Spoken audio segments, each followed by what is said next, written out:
Господин Алгафари, кажете му на Ивайло Мирчев, как да го пуснат в този кабинет? Безпрепятствено. Ама защо трябва да го пускат първо? Не са, аз мога да разбера. Вие знаете как се влиза с мир вътре. Да, Какви са обстоятелствата, като които имаш те приемат? час, който ти казва да, заповядай, защото може да има други срещи, да, ще отида с Господ да го приеме. Време за подписане на Конституцията, за това да Вие съставят къде знаете, кабинет. че са се молили?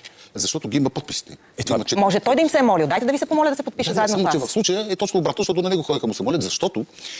Съдите ли? Той ви го разказа там в кабинета. Да, и той ми го разказва, между другото.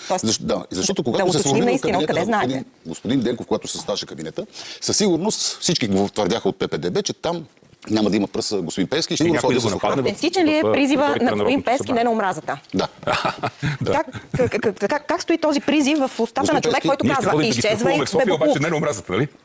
Изчезвай бебоклук. Думи на господин... Може да ме изслушате? Добре, заповядайте. Думи на господин Пеевски. Погледни колко си смешен бе. Отивай у вас да те по пенюар. Бягай от тук бе маршляк. Това вече не е господин Не Пеевски. беше толкова отдавна. Събитията на Дундук. Как звучи призива не на омразата след тези реплики, които си припомняме? Всички соросоиди, крадци, нещо за гащите им. Държавата с главно да идва и ще ви помете. Само това ли е? Има и още. Искате ли? Да, дайте ги. Що не си пиеш хапчетата? Човек. Изчезвай бе буклук. Така. Само това ли чухте? Когато този човек каже не на омразата, как ви звучи? Чухте ли? Вижте, понеже не съм чула нито Асен Василев, нито Кирил Петков, Да нито някой казват да казват не на омразата. Призива дойде от господин Пеевски, затова ви питам. Когато изразните ти средства звучат по този начин, в позиция ли си да призовеш не на омразата? Да. Не са ли в противоречие за вас? Да, даже той да участва в някакъв начин омраза, е логично някой да каже спрете тази омраза.